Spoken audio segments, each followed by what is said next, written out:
The evening air carried a crisp October chill as Camilla Parker Bowles stood before her bedroom mirror in Clarence House, her fingers delicately fastening the clasp of an exquisite sapphire necklace.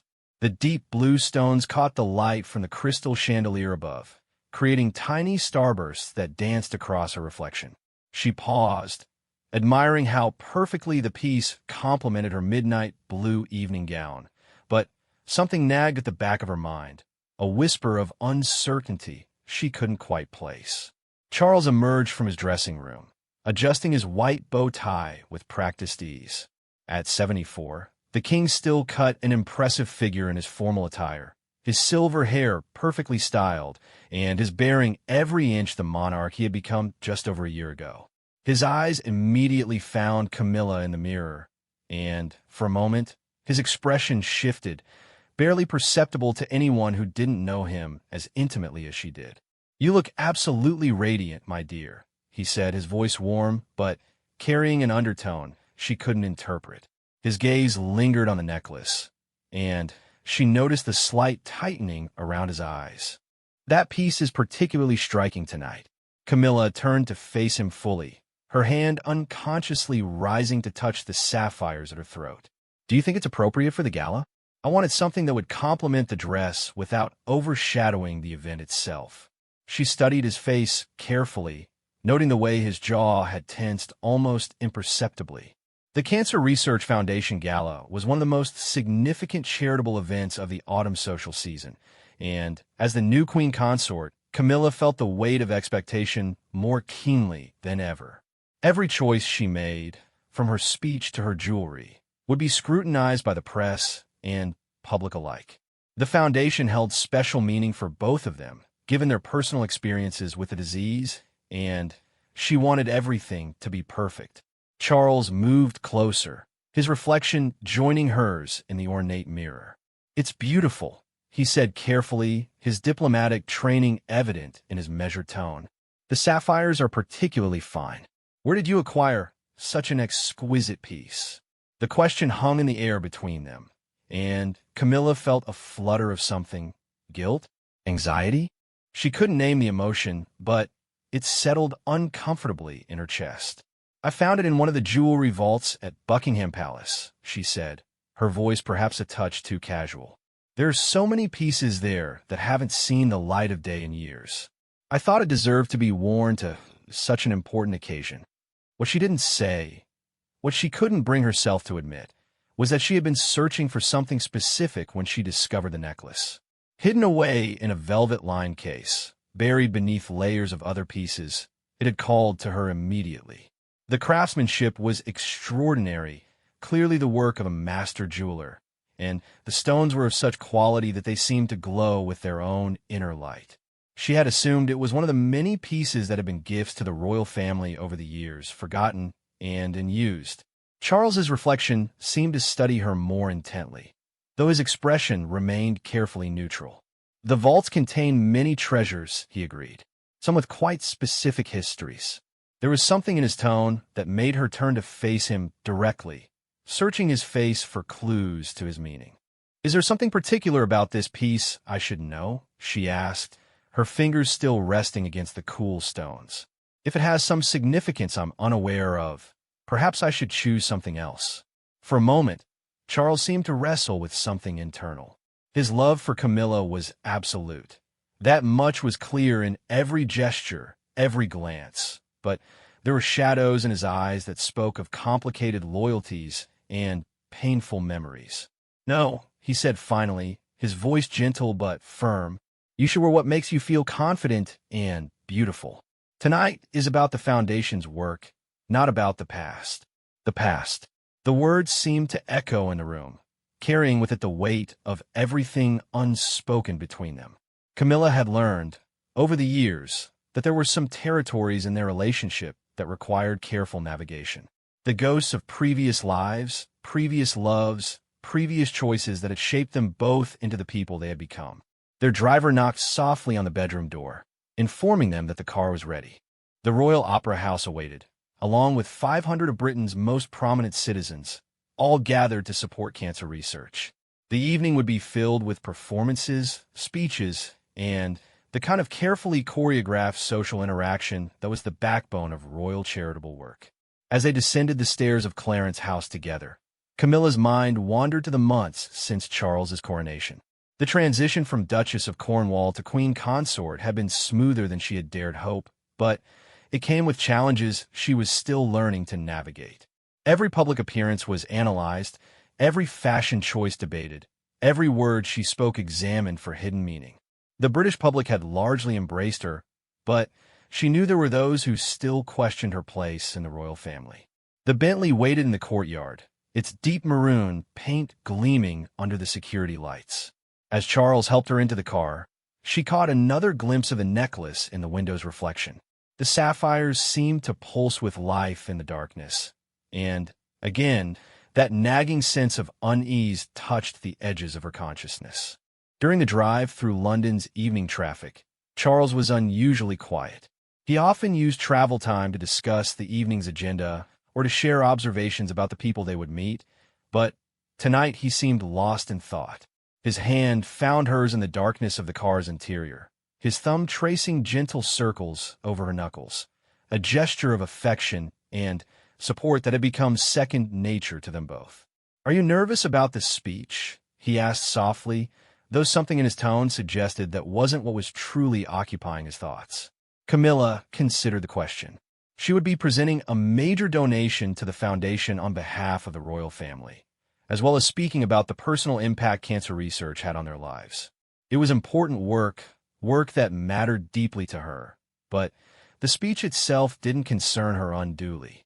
"I feel prepared," she said. "Dr. Morrison's latest research results are truly remarkable. The progress they're making with early detection methods could save thousands of lives." Charles nodded, but his gaze drifted to the window, watching the lights of London pass by.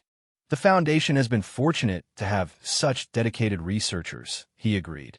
"Diana always believed that supporting medical research was one of the most important things we could do as a family." The mention of Diana's name in connection with the Foundation wasn't unusual. Her advocacy for health causes had been legendary, and her influence on royal charitable work continued even now.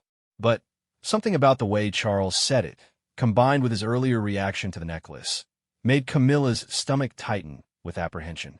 She studied his profile in the dim light from passing street lamps. After decades together, she could read the subtle signs of his moods, the slight tension in his shoulders when he was troubled, the way his hand moved to adjust his cufflinks when he was processing difficult emotions. Tonight, all those signs were present. The Royal Opera House came into view, its neoclassical facade illuminated by spotlights and surrounded by the controlled chaos of a major royal event.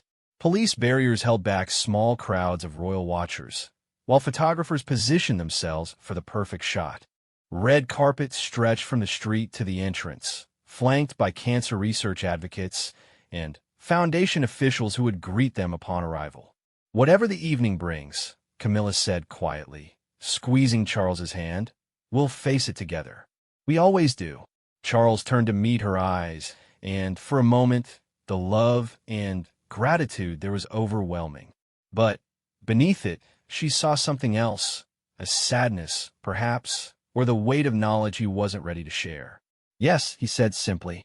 Together, as their car pulled to a stop before the red carpet, Camilla took a deep breath and prepared to step into the lights and cameras. The sapphire necklace rested against her throat like a beautiful secret, its weight both comforting and somehow ominous.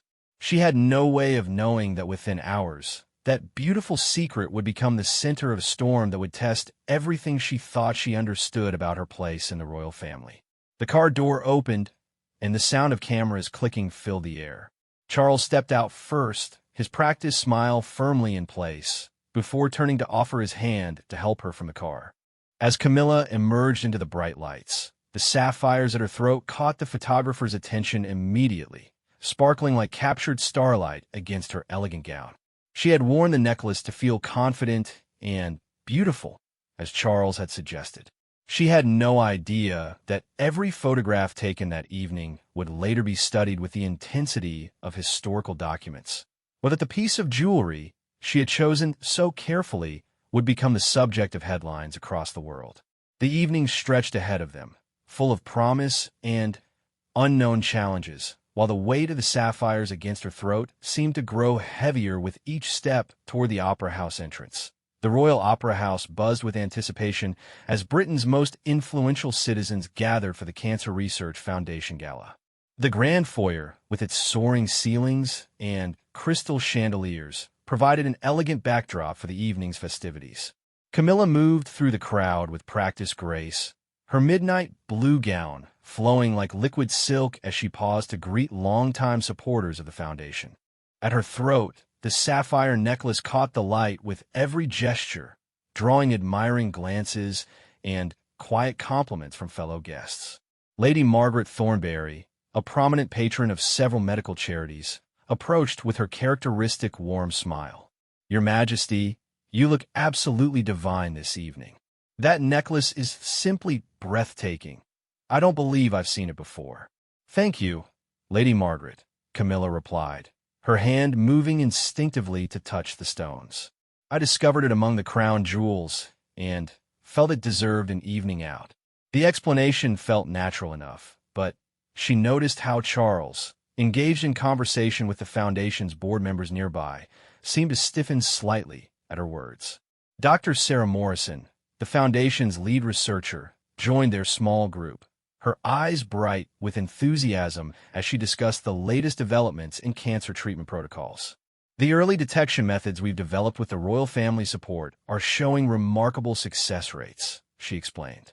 "We've seen a 40% improvement in 5-year survival rates for patients diagnosed using our new screening techniques." Camilla listened intently, genuinely moved by the progress being made. This was work that mattered, work that saved lives, and she felt proud to be associated with such meaningful efforts. Yet she couldn't shake the feeling that something was amiss. Charles's behavior throughout the evening had been subtly different, still charming and engaged with the guests, but with an underlying tension she couldn't identify. As they moved toward the Opera House's main auditorium for the evening's program, Camilla noticed other reactions to the necklace that struck her as odd. Professor James Whitfield, a royal historian she had met at several previous events, did a visible double-take when he saw her.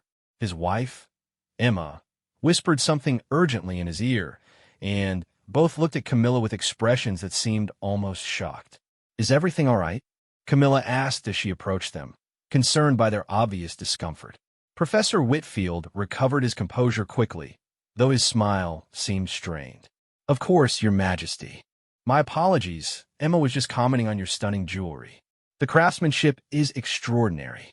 His academic, I was clearly assessing the piece with professional interest, but there was something more personal in his reaction that puzzled her. Emma Whitfield nodded enthusiastically, perhaps a bit too enthusiastically. "Yes, absolutely beautiful. The sapphires are of exceptional quality. It's quite a historically significant piece, I imagine." The phrase historically significant hung in the air like a question mark, and Camilla felt that familiar flutter of unease return. "I'm afraid I don't know much about its provenance," she admitted. "Perhaps you could enlighten me?" The couple exchanged another meaningful glance, and Professor Whitfield cleared his throat delicately. "Well, I need to research it properly to give you accurate information. These pieces often have fascinating stories attached to them." His diplomatic non-answer was clearly intentional, and Camilla filed away her growing curiosity for later investigation. The evening's program began with a moving presentation about the Foundation's work, featuring testimonials from patients whose lives have been saved by early detection methods.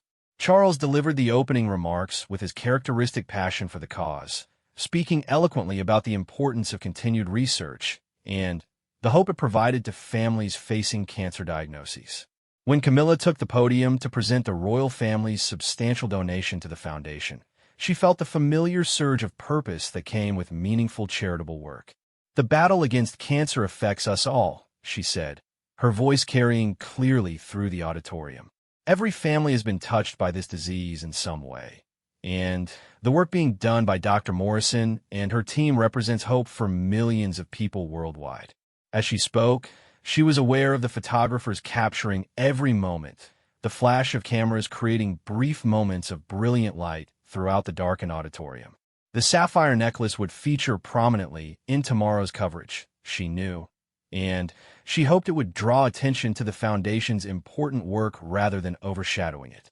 After her speech, the evening continued with a series of performances by acclaimed opera singers, their voices soaring through the historic venue as guests enjoyed dinner and continued their support of the cause.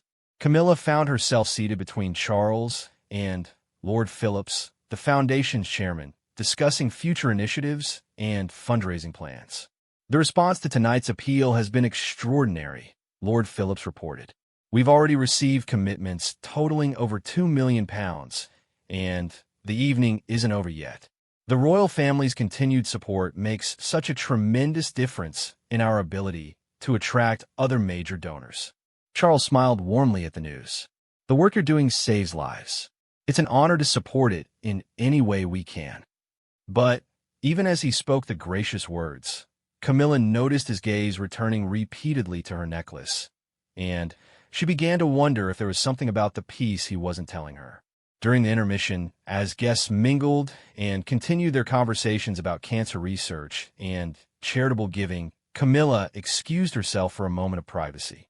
In the ladies' powder room, she studied her reflection once more, trying to understand what it was about the necklace that seemed to be causing such subtle but noticeable reactions. The stones were undeniably beautiful. Deep blue sapphires of exceptional clarity, set in what appeared to be platinum with smaller diamonds, creating an intricate pattern around each major stone. The craftsmanship was clearly of the highest caliber, the kind of work done by only the finest jewelry houses. But beyond its obvious beauty, she couldn't see anything that would explain the strange undercurrents she'd been sensing all evening. Lady Margaret joined her at the mirror, touching up her lipstick with the practiced efficiency of someone who had attended countless such events. "It really is a magnificent piece," she commented, nodding toward the necklace. "The design is so distinctive. I have a feeling it has quite a story to tell." "Everyone seems to think so," Camilla replied, her curiosity now thoroughly piqued, "though no one seems willing to tell me what that story might be." Lady Margaret's expression became thoughtful, almost cautious. Sometimes the stories attached to jewelry can be complicated, particularly pieces that have been in royal collections for many years. They accumulate history, both beautiful and painful. The carefully chosen words suggested that Lady Margaret knew more than she was saying. But before Camilla could pursue the subject further, they were interrupted by the sound of the bells signaling the end of intermission. As they made their way back to the auditorium, Camilla's mind raced with questions she couldn't yet voice.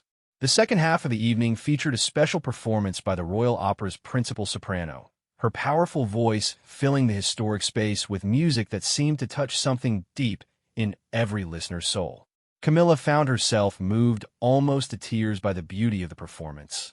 But she was also aware of Charles beside her, his attention seemingly divided between the stage and his own internal thoughts.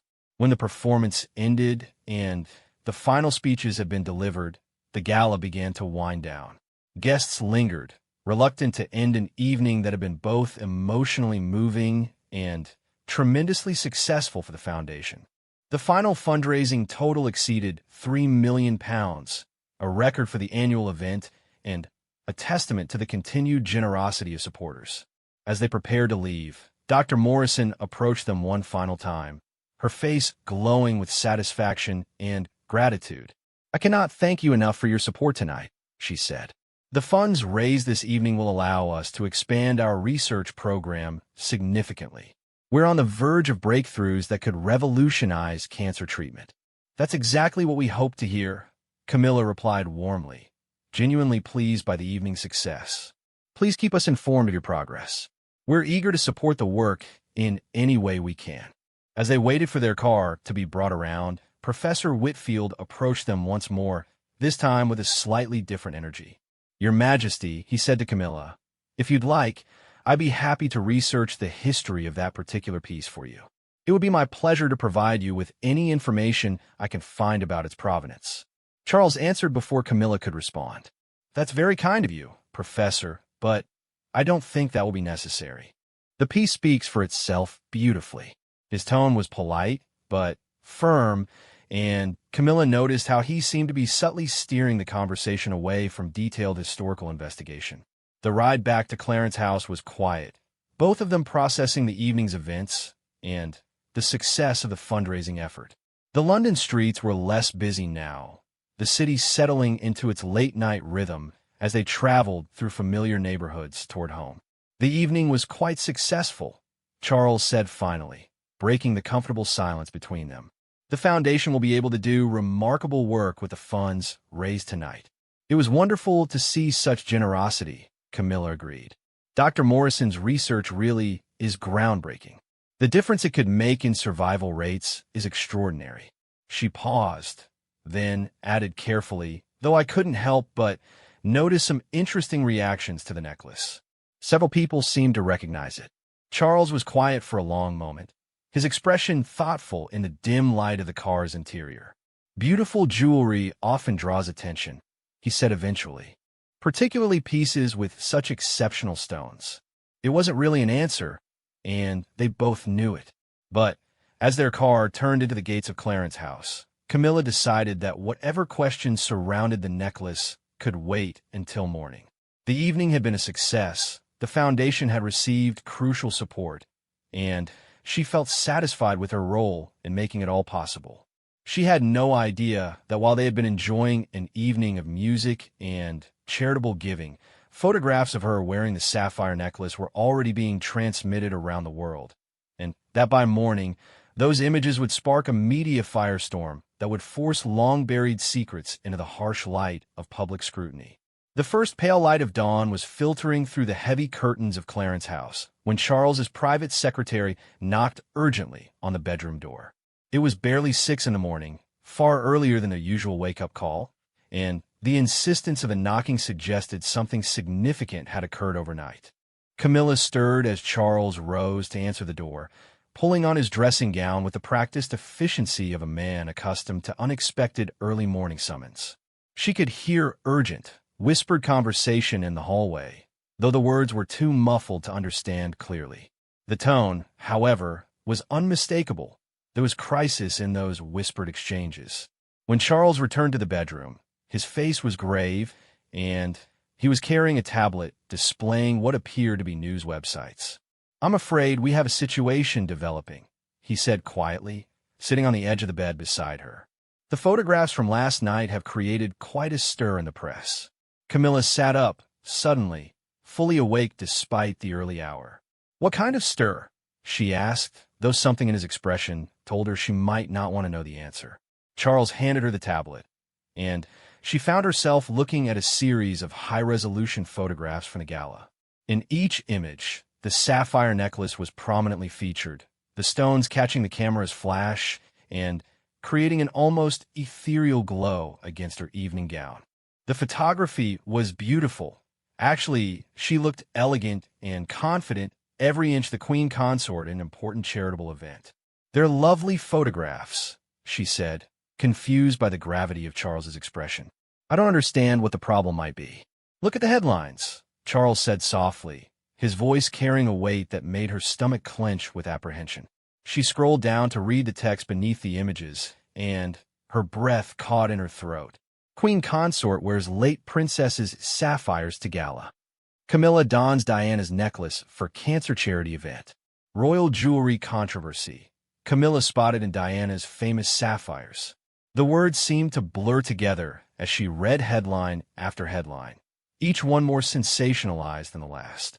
Her hands began to tremble slightly as the full implications of what she was reading began to sink in.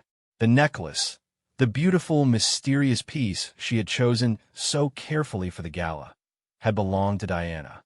"Oh my God," she whispered, her voice barely audible. "I had no idea.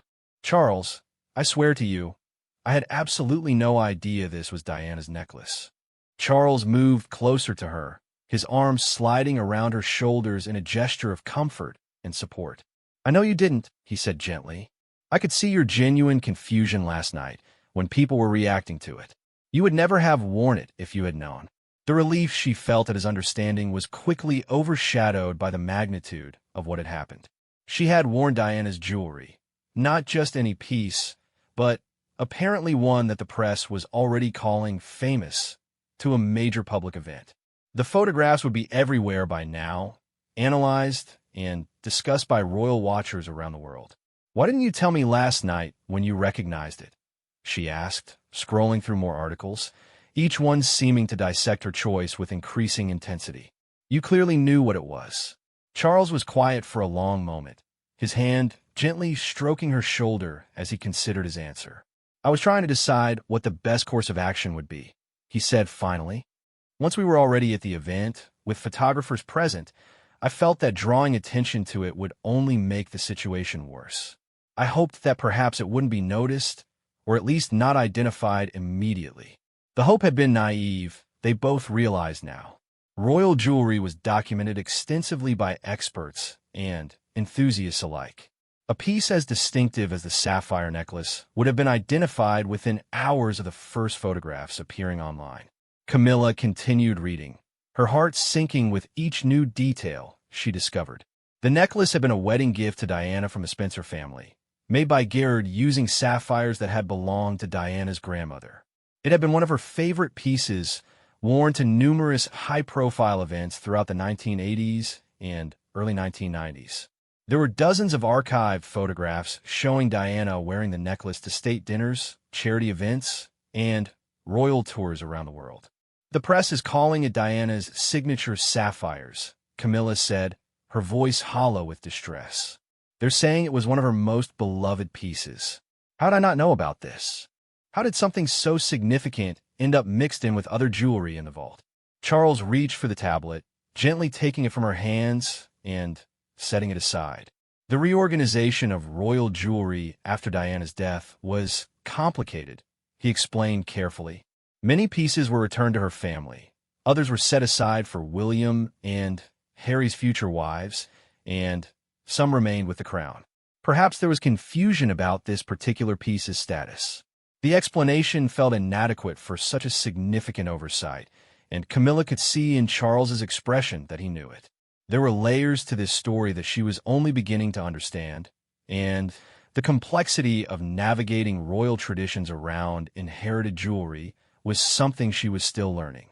Her phone began ringing insistently, and she could see it was her private secretary calling with what was undoubtedly urgent advice about how to handle the developing situation. The day that had been planned to include a visit to a literacy charity and a meeting with Commonwealth representatives would now be consumed by crisis management. "What do we do now?"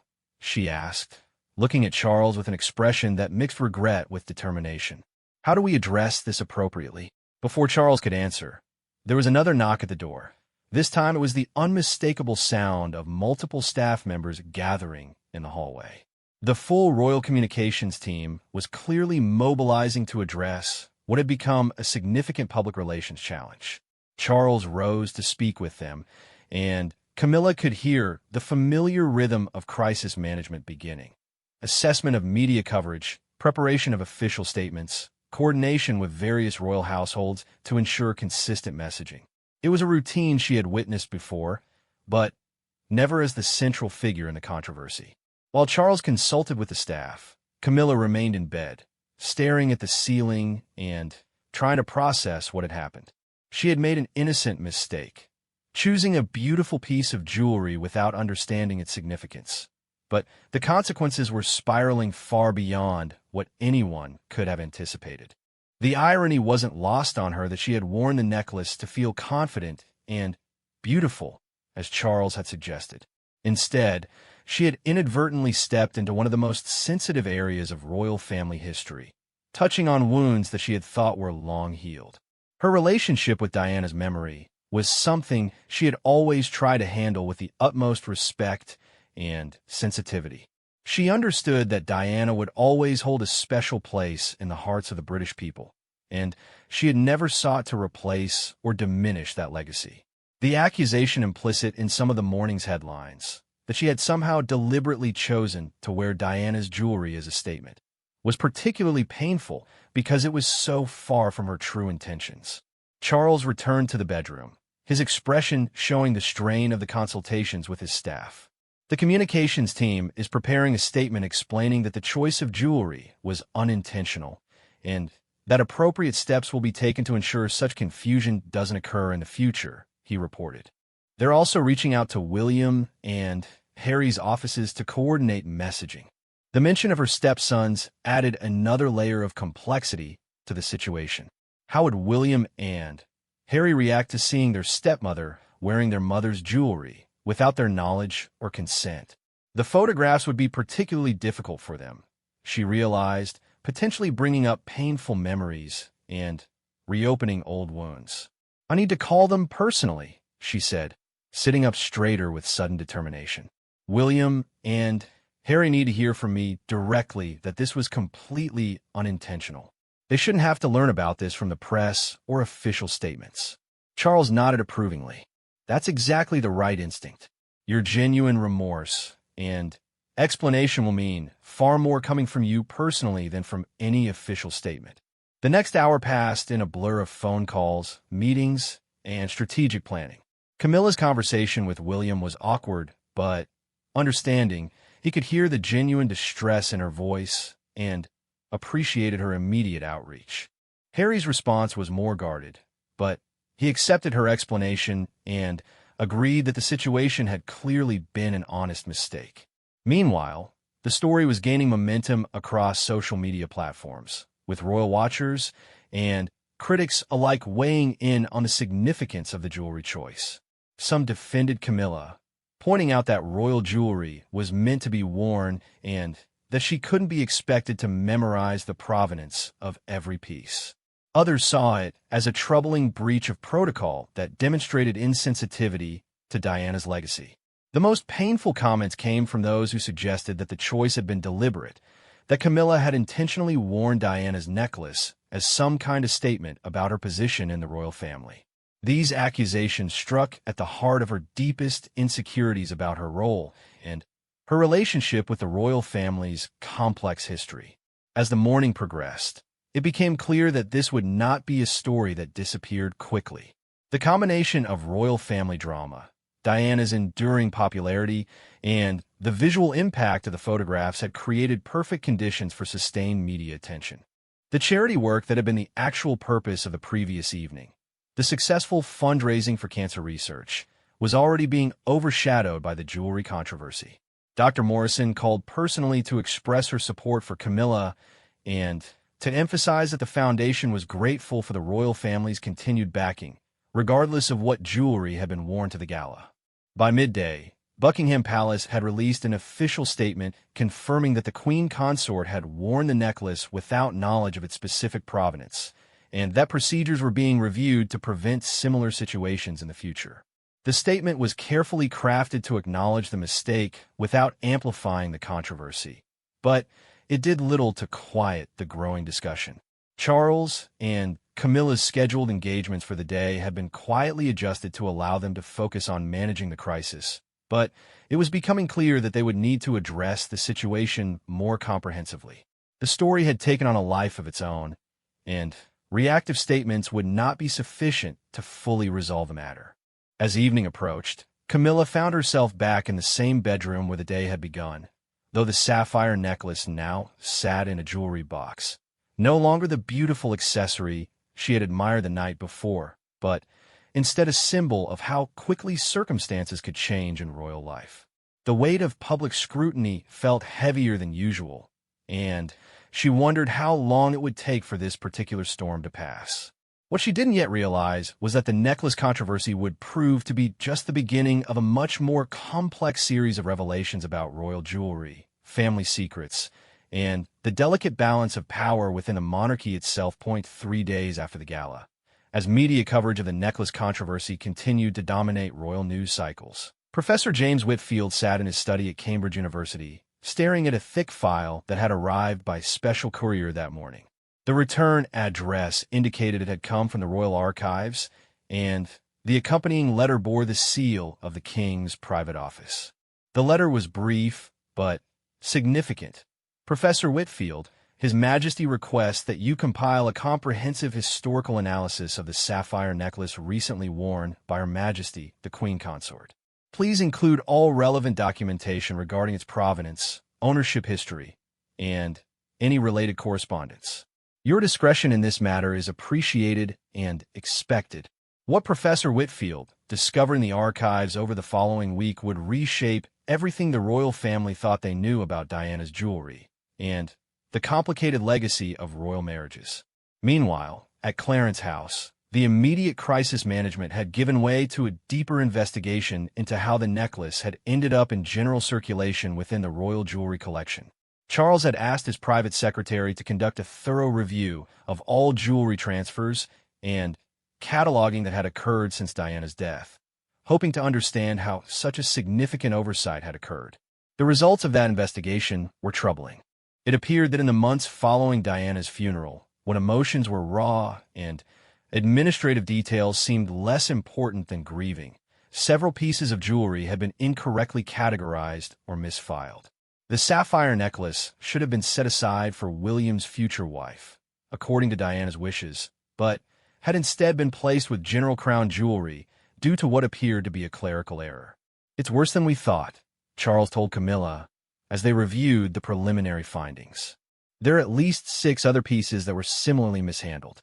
Some that should have gone to Harry are in the general collection, and some that should have remained with the crown were given to Diana's family." The implications were staggering.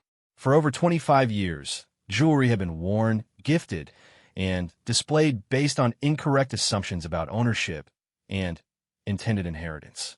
The legal and emotional complications of unraveling such a complex web of mistakes seemed almost overwhelming. Camilla felt the weight of having inadvertently triggered this discovery. "If I hadn't chosen that particular necklace, none of this would have come to light," she said, though she wasn't sure whether to feel guilty or grateful for having exposed the problem. "That's precisely why this needed to happen," Charles replied firmly. "These mistakes should have been caught and corrected decades ago. The longer they remained hidden, the more complicated the resolution would become." As word of the broader jewelry audit spread within royal circles, it prompted difficult conversations that had been avoided for years. William and Harry, already dealing with their own complicated relationships with their father and the institution of monarchy, now had to confront the fact that their mother's wishes regarding her personal jewelry had not been properly honored. Catherine, the Princess of Wales, found herself in a particularly delicate position. She had been given several pieces over the years that she had believed were appropriate gifts from the royal collection, but the audit suggested that at least 2 of them should have been reserved for Harry's future wife, according to Diana's documented intentions. The family meeting that took place the following weekend at Windsor Castle was unlike any Charles had ever convened. Around the table sat not just the immediate family, but also representatives from the Royal Collection Trust, legal advisors specializing in estate matters, and archivists who had been working around the clock to piece together the true history of Diana's jewelry. Professor Whitfield's research had added another layer of complexity to the situation. His investigation had revealed that the sapphire necklace Camilla had worn was not just any piece from Diana's collection. It was the necklace Diana had been wearing in her final official photographs, taken just weeks before her death in Paris. The emotional significance of this revelation hit everyone in the room like a physical blow. "I don't understand how something so important could have been misplaced for so long," William said, his voice tight with controlled emotion. "This necklace appears in some of the last photographs we have of our mother. How does something like that end up mixed in with other jewelry?" The head archivist, Dr. Elizabeth Rothwell, consulted her extensive notes before responding. The period immediately following Princess Diana's death was incredibly difficult for everyone involved in managing her estate. Many decisions were made quickly, under enormous pressure, and with limited time for careful documentation. Unfortunately, it appears that several significant pieces were incorrectly categorized during that process. Harry leaned back in his chair, his expression a mixture of frustration and sadness. "So Meghan could have been wearing pieces that belonged to my mother, if the proper procedures had been followed from the beginning?" The question hung in the air loaded with all the complicated dynamics of Harry's departure from royal duties and his ongoing relationship with the family. The jewelry audit had inadvertently opened old wounds about inclusion, belonging, and the ways in which family treasures carried both sentimental and symbolic meaning. Charles took a deep breath before responding. "We can't change what happened in the past, but we can ensure that your mother's wishes are honored going forward. That's what this process is about, making certain that her intentions are finally respected, even if it's happening later than it should have." Camilla had remained quiet through most of the meeting, feeling that her role was primarily to listen and support whatever decisions the family made about moving forward. But as the conversation turned to practical matters of redistributing jewelry according to Diana's documented wishes, she felt compelled to speak. "I want to be clear about something," she said, her voice steady despite the emotional weight of the moment.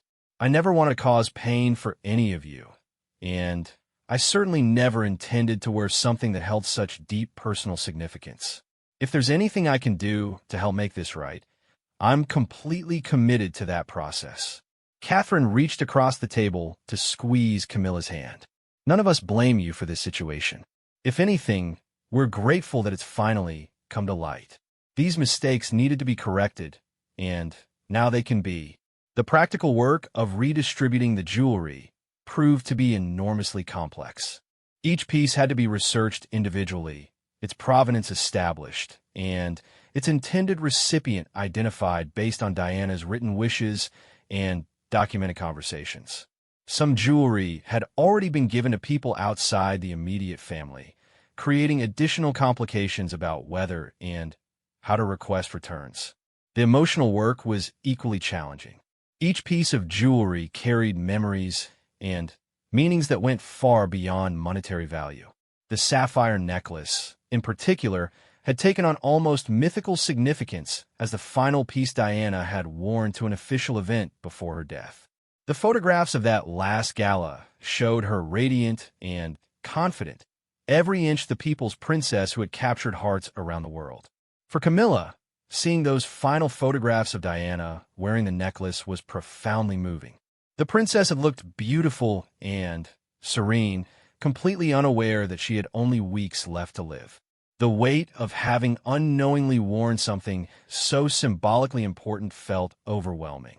"I keep thinking about those photographs," she confided to Charles as they drove back to London after the family meeting. "Diana looked so happy, so alive. And I wore the necklace she was wearing in what turned out to be her final official photographs. The symbolism is almost too much to bear." Charles reached for her hand, understanding the depth of her distress. Diana would have wanted her jewelry to be worn and appreciated, not locked away, gathering dust.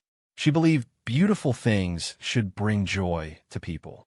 What happened was an administrative error, not a deliberate slight to her memory. The media coverage of the jewelry audit, when news of it inevitably leaked, was intense and often speculative.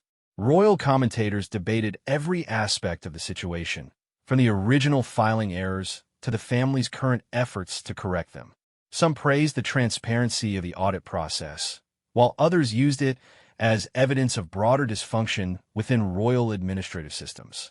The most challenging aspect of the media attention was the way it reopened discussions about Diana's legacy and her ongoing influence on the royal family. Every article about the jewelry audit included extensive biographical information about Diana, photographs from throughout her life, and analysis of her relationship with each family member. The coverage served as a reminder of how powerfully her memory continued to resonate with the public. For the jewelry audit team, led by Dr. Rothwell, the process became a poignant journey through Diana's life and relationships. Each piece told a story: gifts from Charles during their courtship, purchases she had made independently as her confidence grew, pieces that had been altered or reset to reflect changing tastes and circumstances. The sapphire necklace, they discovered, had an even more complex history than originally understood. It had been reset twice during Diana's lifetime, first shortly after her wedding to make it more modern, and again in the early 1990s to repair damage from frequent wear. Diana had clearly treasured the piece, and her jewelry designer had kept detailed records of every alteration and repair. As Christmas approached, nearly 2 months after the original gala, the jewelry audit was nearing completion. The process had been emotionally exhausting for everyone involved, but it had also served an important purpose in ensuring that Diana's wishes were finally honored and that future generations would inherit the pieces she had intended for them. The sapphire necklace had been carefully returned to its proper place in the collection designated for William's family, where it would wait for the appropriate moment to be worn again. Camilla had requested that she be permitted to write a personal note to accompany the necklace, explaining her unintentional role in bringing its misplacement to light and expressing her hope that when Catherine eventually wore it, it would bring joy rather than controversy. On Christmas Eve, as the royal family gathered at Sandringham for their traditional celebration, Charles raised a toast that acknowledged the difficult but important work that had been done. To Diana's memory, he said simply, and to ensuring that her wishes are finally honored as they should have been from the beginning. The room fell silent for a moment, each person lost in their own memories and reflections. The sapphire necklace controversy had ended, but it had transformed into something much more significant. A reckoning with the past, a correction of long-standing mistakes, and a commitment to handling family treasures with the care and respect they deserved. As Camilla looked around the room at the family she had become part of through love, patience, and perseverance, she realized that her accidental choice of jewelry had ultimately served a greater purpose. Sometimes, she reflected, the most important discoveries came from the most unexpected places, and even mistakes could lead to meaningful healing.